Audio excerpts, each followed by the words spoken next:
confidants, my sweet confidants. I felt like singing that. I don't know why. Maybe it's because it's Friday. I'm feeling good. I've got a friend on this episode.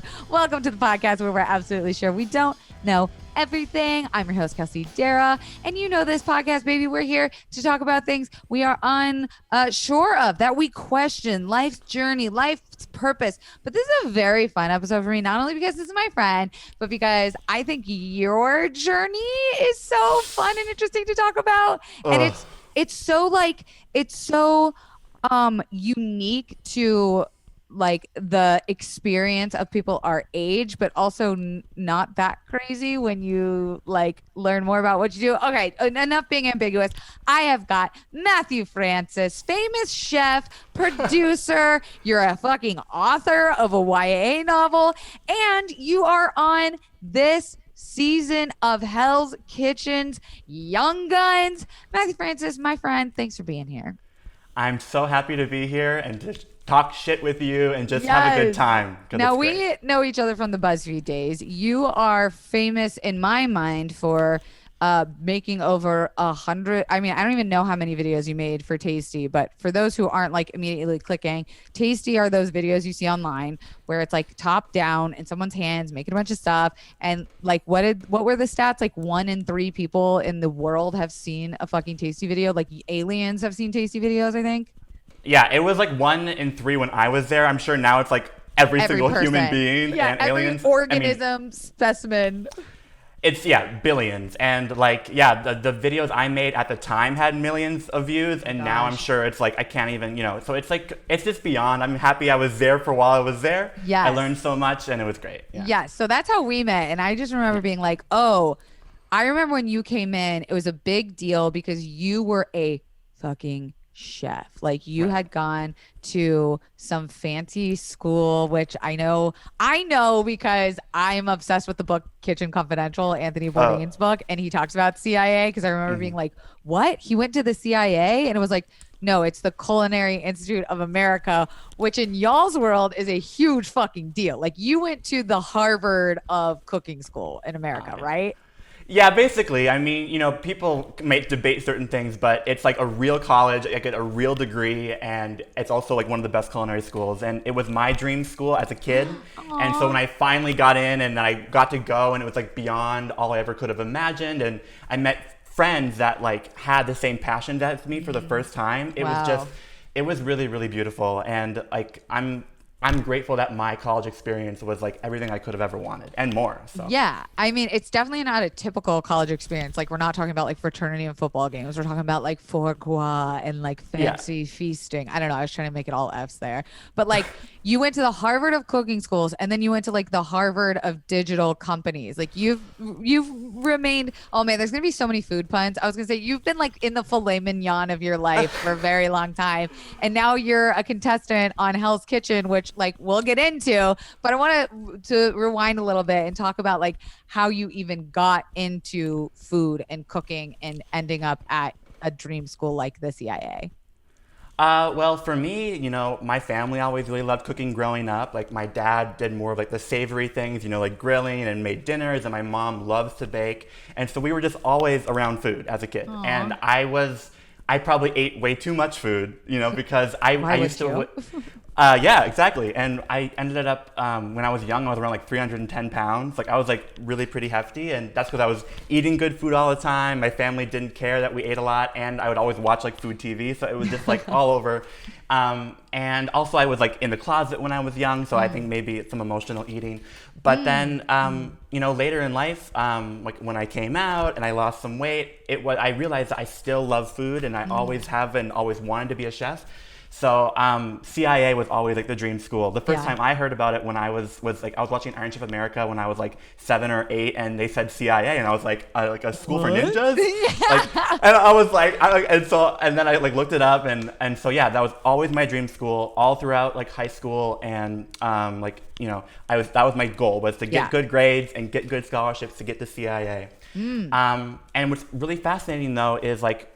It's interesting because I have like waves of my life, right? Like I'm sure you can relate to that. Everyone can. Yeah. But like it was such like a mission of mine to go to CIA, and my family doesn't have a lot of money. Like my parents went bankrupt like around the time when I was in high school, and they flat out told me they're like, we can't help you pay for any kind of college, let alone CIA. Yeah. CIA costs for 4 years, it's about $160,000.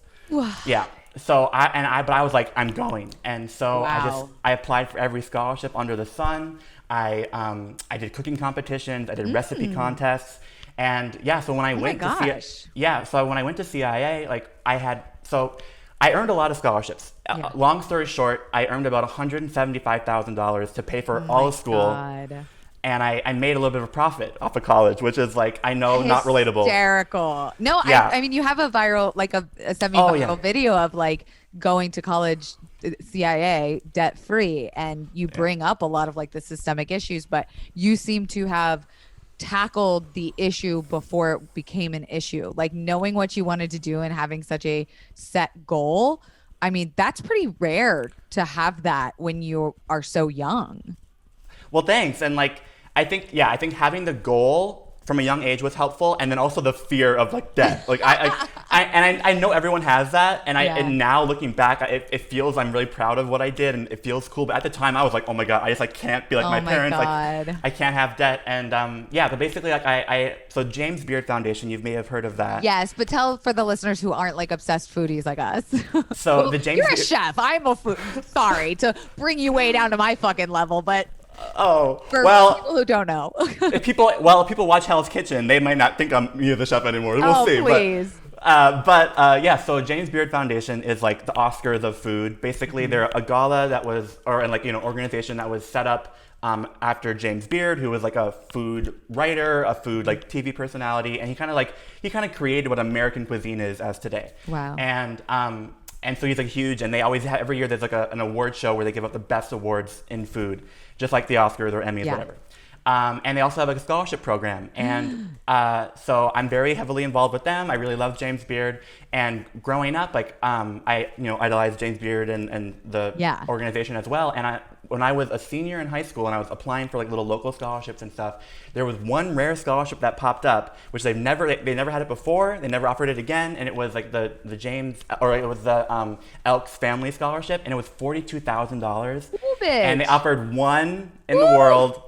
And I applied for it, and I just like laid out like my dreams for life and what I wanted, and I got it. So that holy shit. So that paid for my first and second year of school. So I didn't have to necessarily worry like right away. But then I was like, okay, so I got the good one, and then now I have to find scholarships while I was there to pay for the final two.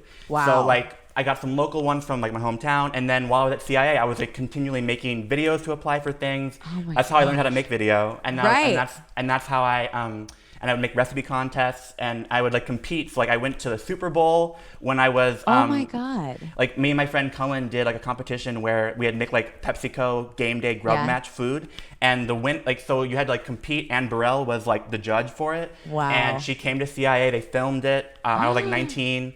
Oh my God. We competed against 4 teams, then it was 2 teams, and then we got to go to the NFL, and we got to watch it was Deflategate with like the Seahawks. Oh yes. So we were there when like Katy Perry was like floating in the air. Like we were there. That's the Super Bowl, right? Like that's what they always say. It's the Katy Perry show with football involved. Yeah. And what people don't know is I think she was like stuck up there for like 5 minutes after when they went cut to commercial because they couldn't get her down.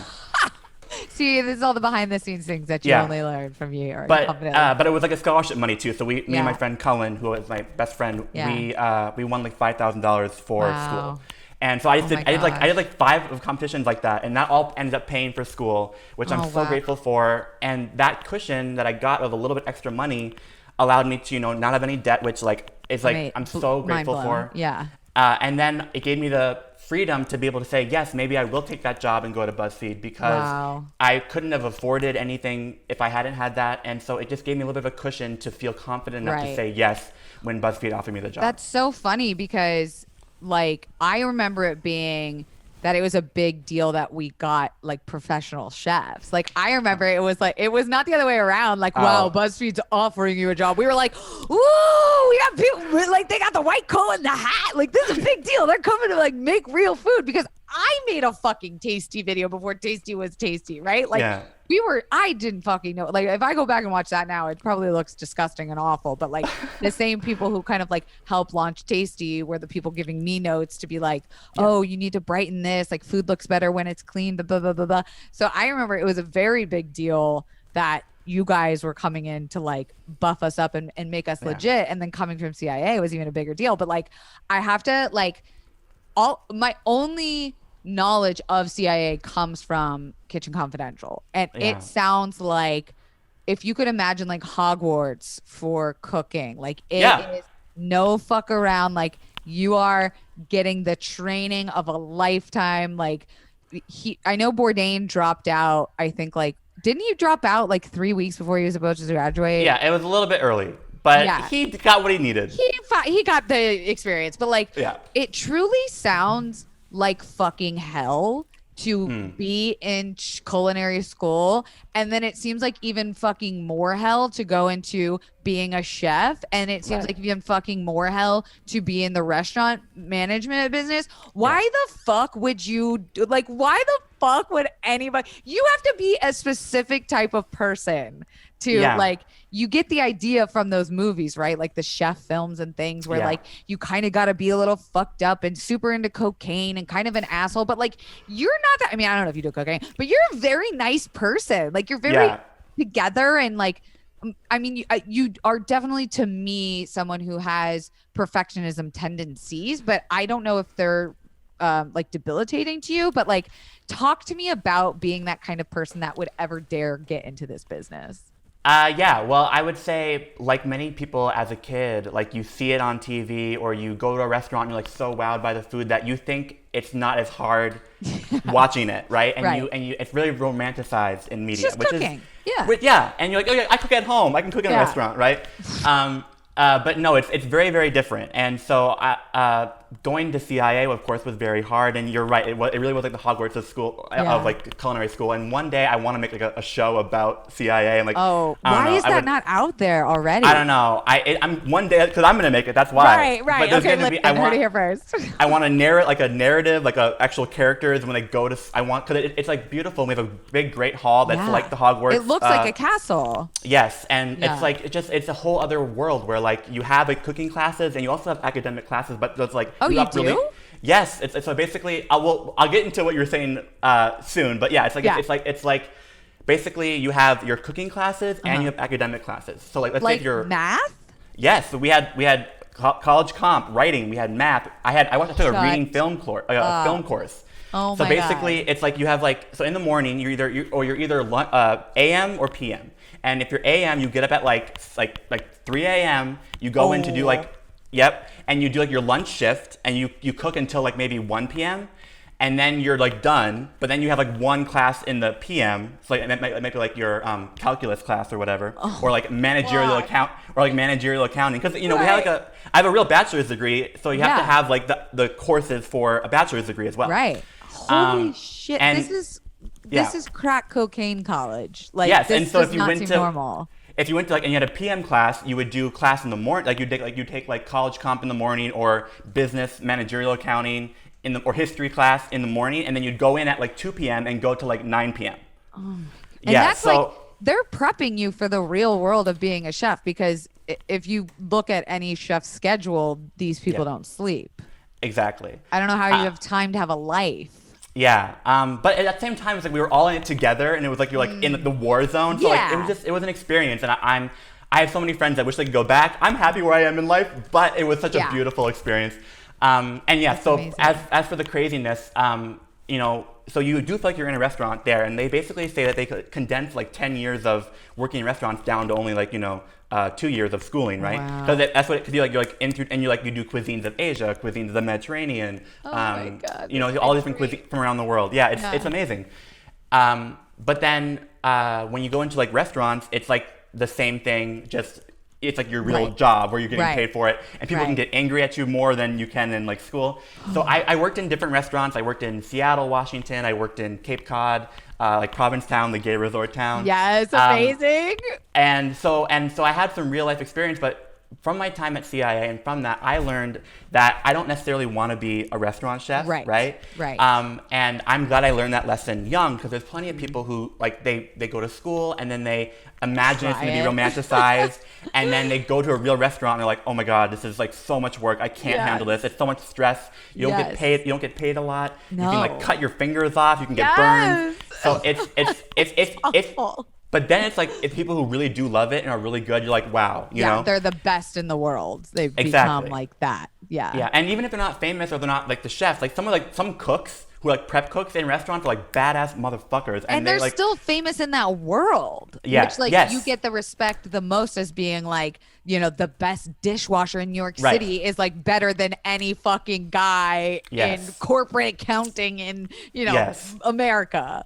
Yes. And so it wasn't really an easy decision for me to leave restaurants, because I did really love it. It was like such an adrenaline rush. But for me, I wasn't like the other chefs where they loved to get a shift drink. They loved to do the substance stuff. And I'm just like, I'd go home. I'd have like, so my shift drink when I was in Seattle wasn't like alcohol. It was like tomato juice. I like tomato juice. So it was like a virgin margarita, or a virgin Bloody Mary, because I was 19, you know? Yeah. But anyway, but then also for me, if you are in the restaurant world, you have to be like so dedicated, and you can't really have outside things. And so I also was like developing passions for film and for writing and for editing. And I learned that if I were to stick with just restaurants, I could do food, which I love, but then I couldn't do anything else. And so I was like, well, maybe if I go down a different path, I can do food and other things I like. And so while I was at CIA, I started making little dumb food videos for fun before BuzzFeed. Like I just made silly dumb ones. And didn't by we the time, all though? We look back and we're like, oh Jesus Christ! But I was having fun. Yes, exactly. And I learned a lot. And by the time I graduated, I had like 300 or so that I made, and that's what BuzzFeed. Yeah, but they're really bad. Like Same.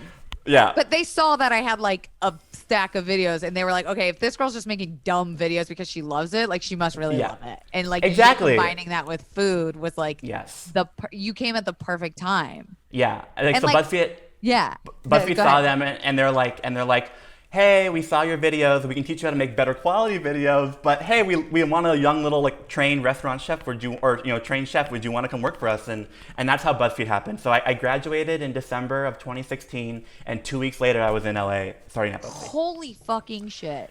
I don't ever take a break. Like hard pods just to like acknowledge that, because I did not go. I mean, I have a disaster college story. The listeners know here. I dropped out of 3 colleges and like was just like, what am I supposed to do? To develop like unhealthy substance and relationship problems, and then eventually stumbled in like drunk to BuzzFeed, basically, essentially. I think the video that I submitted to get my resume in front of like the people who said like, okay, we'll give her an interview, literally involved a crack cocaine joke. Like, perfect. I don't know how they were like, yeah, she's edgy, we'll take her brand here. But like, I remember watching that back and being like, oh my God, like, why would I send that in somewhere to a professional setting? It was authentic. It was real. Yes, it was fun. It was authentic for someone out there would be able to relate. But so you go to BuzzFeed, and I feel like that's the mecca for a lot of people. But what I find interesting is like you already had like passions for these subjects, like being able to merge your 2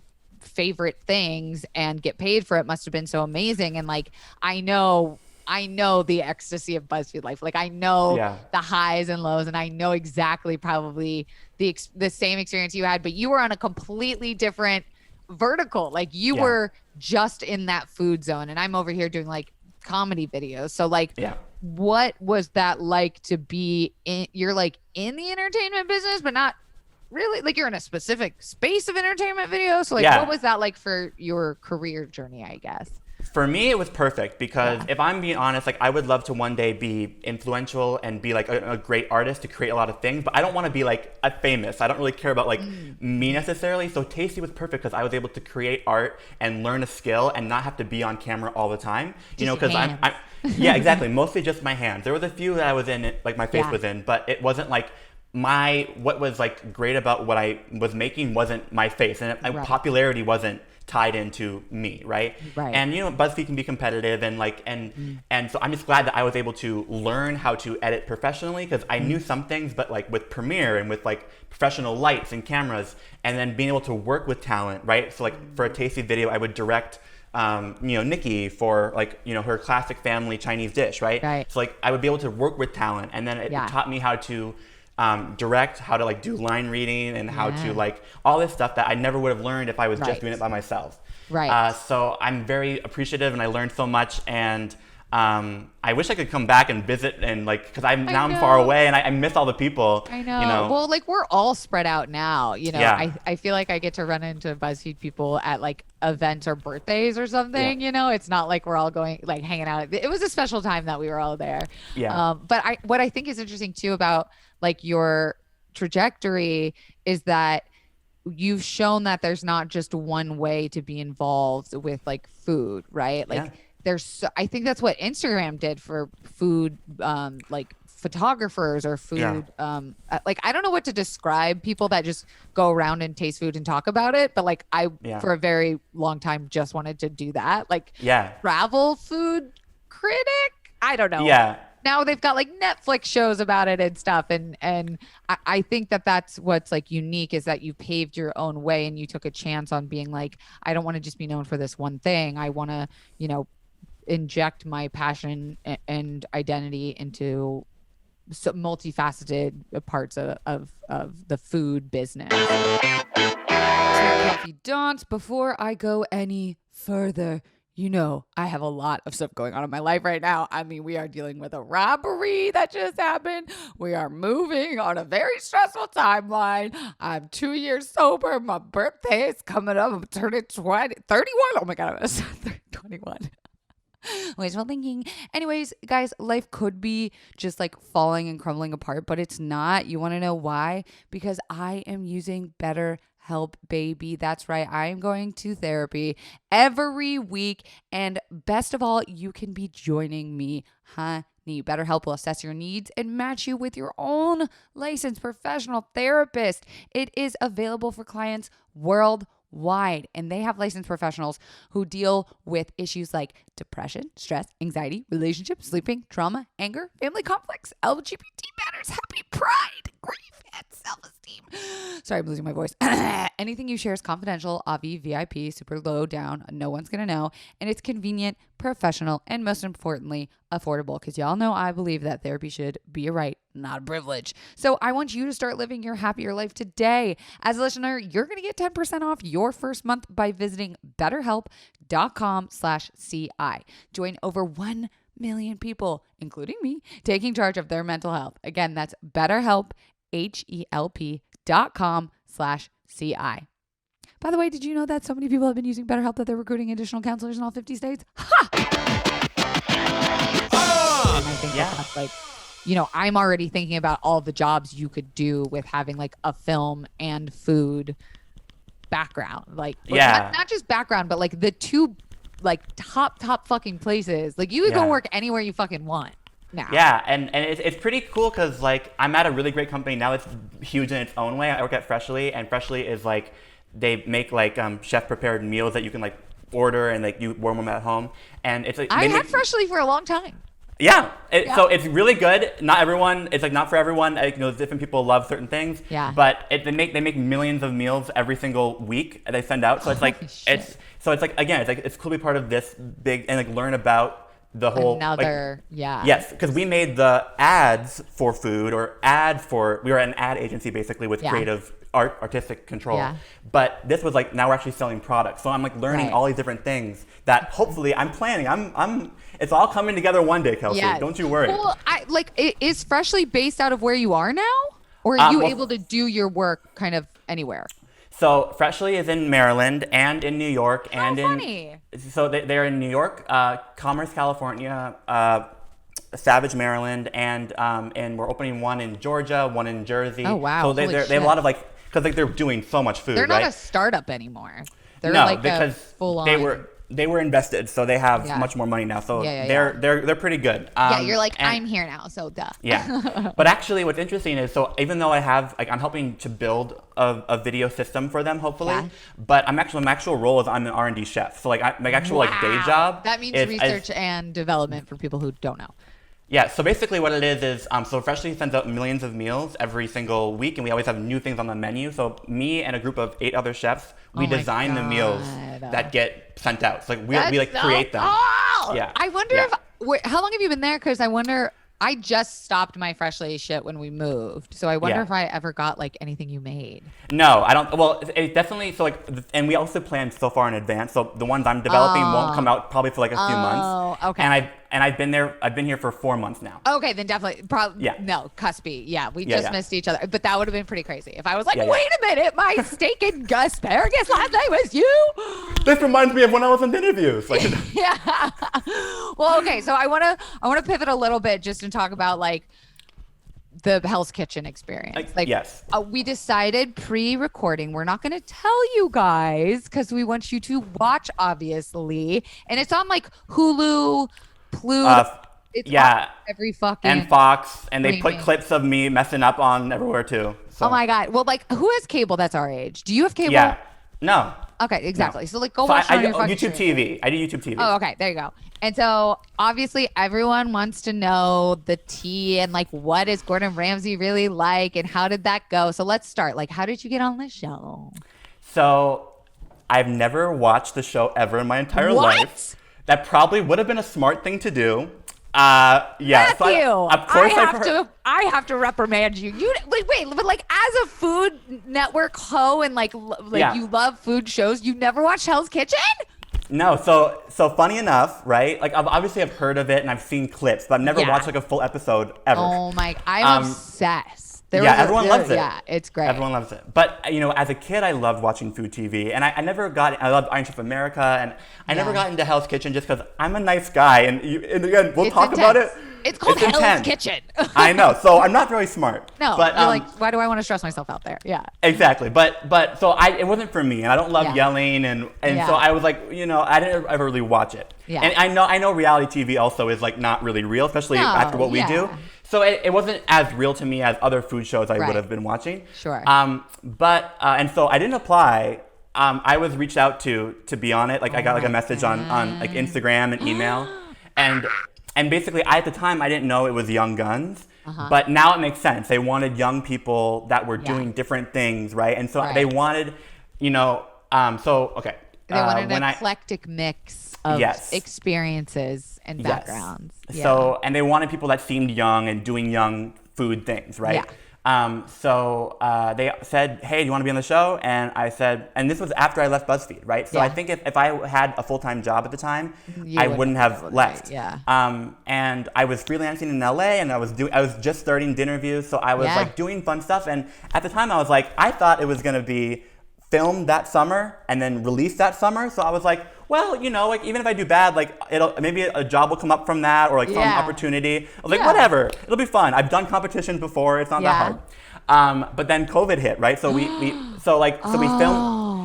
filmed it, and then they said, okay, you're not going to be on season 19. You're going to be on season 20, and it'll probably release in end of 2019 or in April of 2020. Oh my God. I didn't even think about this. Happened with the show that I'm on, which like, I don't know why it fucking matters, but apparently like viewership is different during COVID. Like what was the excuse they gave you for changing around the time? My guess is that they just like the world shut down. So like because we already had filmed it, but maybe they didn't know how to do the whole editing thing. And I think also because viewership, they wanted to make sure like, because on the show, they didn't know on the show, and on the show we were like in a restaurant together and no masks. So actually they wanted to wait till things kind of settled down. And they could say like this was shot pre-COVID or like under COVID or safety or something. Okay. Yeah. But then for me, because I know I did terrible, it was like torture for 2 years. Oh my God! You can't talk about it. You can't talk about it. I couldn't, you know, I couldn't like talk to friends or family about it, and it just was like, and you know, as you've said, I'm a perfectionist. Yes. So I wanted to be seen doing well, and I'm not gonna give any spoilers, but every single thing that could have gone wrong went wrong. Everything, Kelsey. No. Yeah, and then the moments that I thought were like kind of my redeeming, because I would like make fun of myself. You know, I was like, that was bad. Like in the interview, didn't use any of that. Of course not.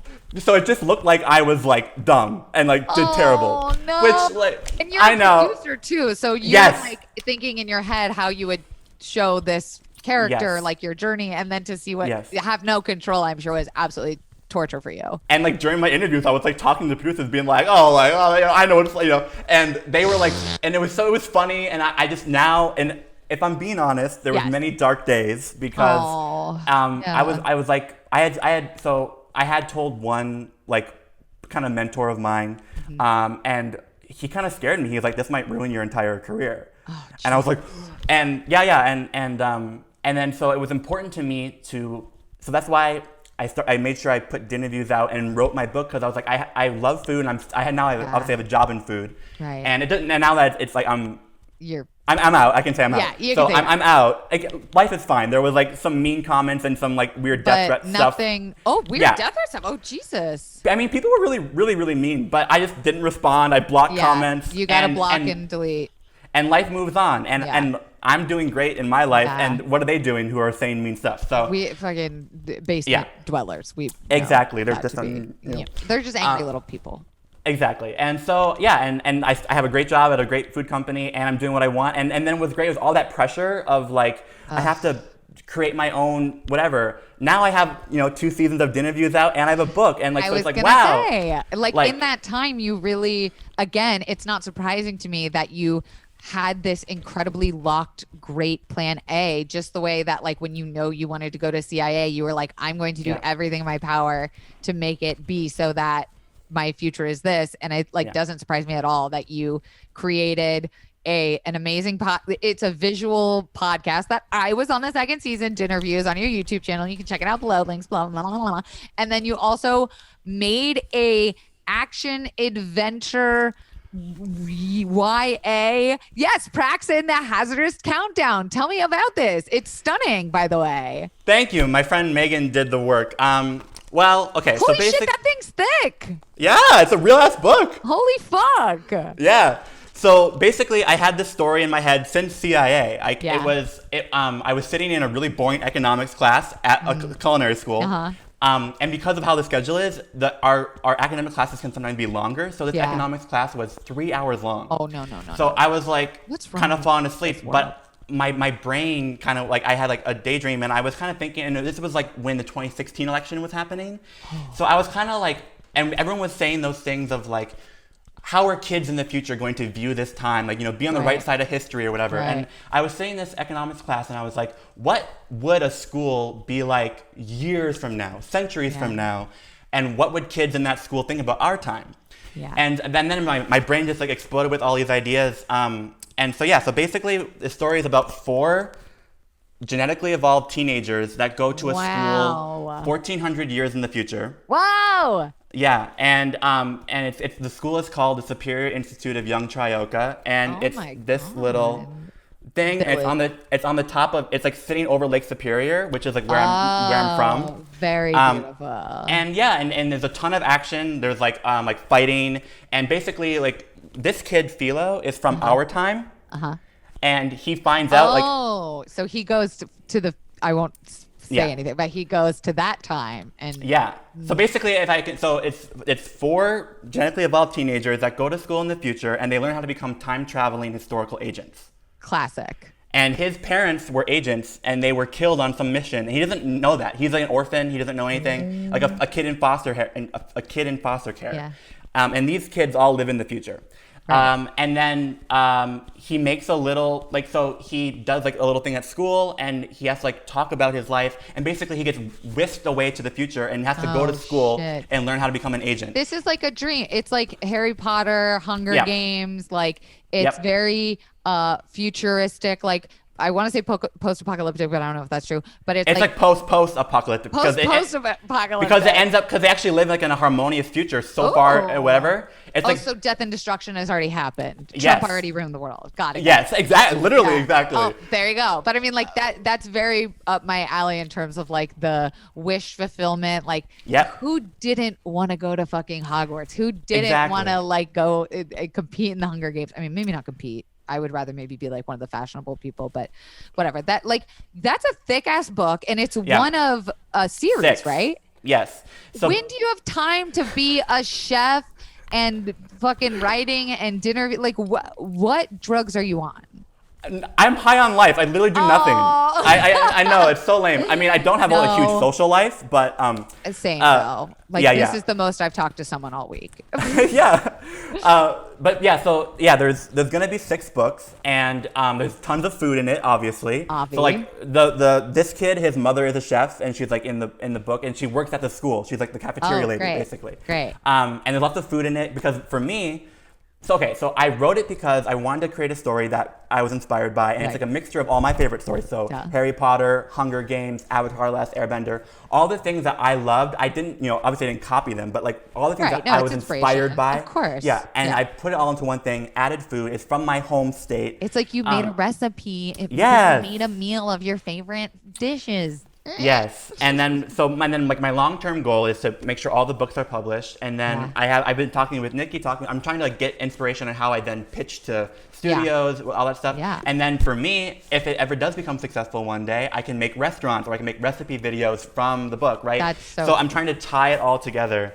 I have the unofficial Harry Potter cookbook, and I want to make an official one for mine, right? I was gonna say you do the opposite. Right.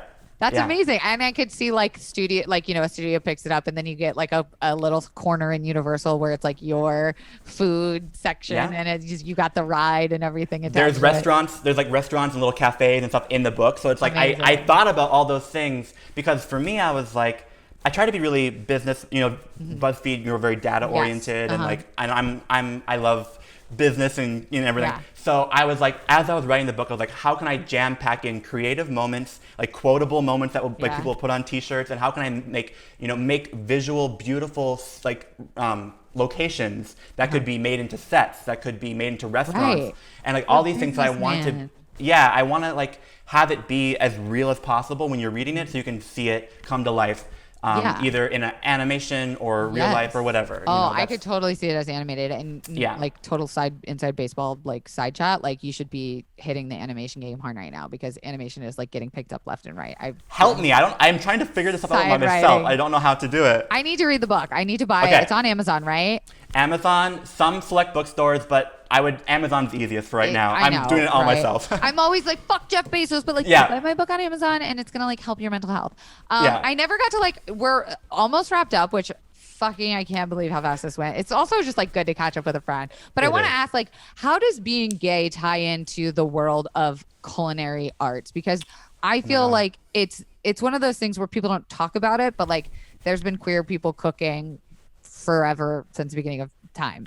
So like, how does your identity as a queer person help, or how do you incorporate that into, I don't want to say like, how do you make your food so gay, but like, well, is your food a little gayer? Yeah. So I would say there's been so many good things and then some, of course, negative things as well. The first thing I'll say is a lot of gay chefs don't make rainbow food. Not everyone's doing a rainbow cake? No, or like rainbow grilled cheese. Like it's like what? Bagels. But, yes, right. But so basically, as an example, at CIA, right? Of course there are like gay chefs, but stereotypically there would be a lot, like we had culinary arts and baking and pastry at CIA. So I would say there would be a larger amount of gay men in baking and pastry sometimes. Because do we have a gay icon chef?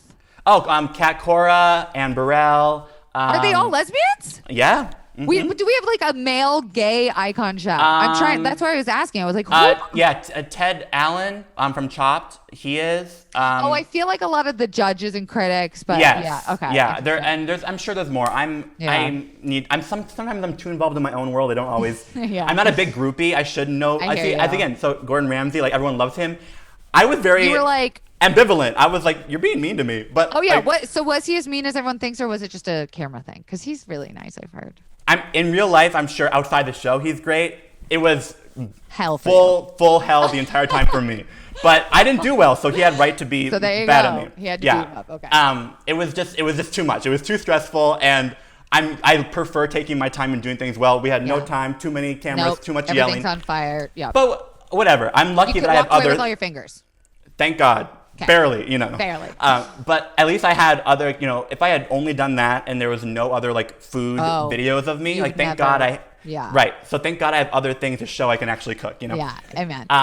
But then, but for being gay, like, so I would say sometimes in some kitchens I've worked in, there could be some F-bombs thrown around, some like homophobic, misogynistic things. Even sometimes, like, even in good settings, they make jokes and they don't always say it, or they don't catch it. I don't catch it until I'm like, oh shit, I should have said something. And it's like they're, again, this is from like reading Anthony Bourdain stuff. It's almost like they think of it as like it's locker room talk. Like even the gay guys are dropping the bombs. It's like a family, and I'm like, that never sat well with me. Yeah, it's very machismo. If you're in the stereotypical aggressive kind of Hell's Kitchen like thing. But what's great is, you know, the show talked about how it's like, you know, the future of food. But the thing that's interesting is actually I kind of think the way that show and that kitchen is run, that's actually kind of the past of food. Right. Because a lot more things in food in the future are more positive. There's a lot more women running kitchens who aren't terrible people. Yes. Collaborative, very like calm. If you look at like younger chefs' kitchens, they're very like clean and like calm and like mindful, I guess. Mm-hmm. And a lot of the and I would say a lot of the most groundbreaking chefs in the world are gay chefs, are queer chefs. There you go. So like, and I like to think of myself as hopefully one of those who like can do their own path, right? Yeah. Queer people are used to doing things their own way and have to figure out outside of the box. Yeah. But then also, me being one of the queer chefs in a more male-dominated kind of husky space, I'm the one that can teach them how to be more respectful and how to, hey, don't say those things. And if they say gross things about ladies, I can be like, would you like it if I did that to you? No, sir. Yeah. If I did that to you, would you like that? And that's you know, amazing. And so it's just about kind of sharing my experience. And then also, even though I am gay and I think I'm a little more feminine than most, I'm still like a big, strong guy. Yeah. And I can fuck someone up if someone's ass. Yeah. And I admit I never studied martial arts, but I can write about it and kick butt, you know? So like. There you go. And when I was, I don't know, this is a funny, small, short story. Yeah. But when I was bullied as a kid for being chubby and my lisp and being gay, blah, blah. I once literally spin kicked someone across the face and knocked them out. I was in a phase of my life where I really loved Power Rangers. So this kid was who didn't, right? Yeah. So we were on like a Catholic school playground, and this kid was making fun of me. My God. I spun kicked him across the face, and knocked him out. That is the gayest way to knock someone out too. Is you fucking spun kicked him. Okay. I mean, I can't think of a better like imagery to end on with you, because I want every person to walk away from this thinking Matthew Francis, the gay spin kick media conglomerate famous chef. That's me. All right, Matthew, I can't believe an hour's gone by. I'm so sad because it's been so fantastic talking to you. But where can the Confidants check you out? Give us all the things. Tell us where all the different facets we can find. You can watch on Hell's Kitchen, but don't come at me with mean comments. I will delete them. Don't judge him. Yeah. Yes. And watch my real things. You can watch. So my Instagram is Matthew Francis J, as well as TikTok. And then my YouTube is just like search for my name, Matthew Francis or Chef or whatever. And I have a whole show called DinnerViews, which is 2 seasons. Kelsey is on it. She's on episode 2 of season 2. And I had Katia y Pepe. And what did you make for dessert? A deviled egg salad. And then, a deviled egg Cobb salad, and then fluffernutters. Oh, bitch. Yes. How could I forget? I was a little drunk, wasn't I? Yeah, but that was great. But that made it even better. It was even better. Oh my God. It just, my mouth is watering even thinking about it. Yeah, so that's on YouTube, and there's also an Instagram for that called @DinnerViews. And if you didn't know, DinnerViews, it's like dinner and interviews, you know. Not the view that you get at your restaurant, your dinner. Or one day, maybe I'd love to do that. There you go. It also can be views during dinner, like point of view over dinner, but there you dinner interviews. Multifaceted. Yeah. You picked a good name. Yeah, and then the book you can find on Amazon, and it's also on Instagram. It's @PRAX series. And please read the book and come say hi to me. I'm gonna keep creating food and stories and having fun. I can't wait to interview you again in like 5 years and like be like, can you please invite me to your thing? I want to come. Yeah. I want to eat your food. Wait, hold on. Let me just ask let me rapid fire a couple questions. Okay, ready? What's your favorite food?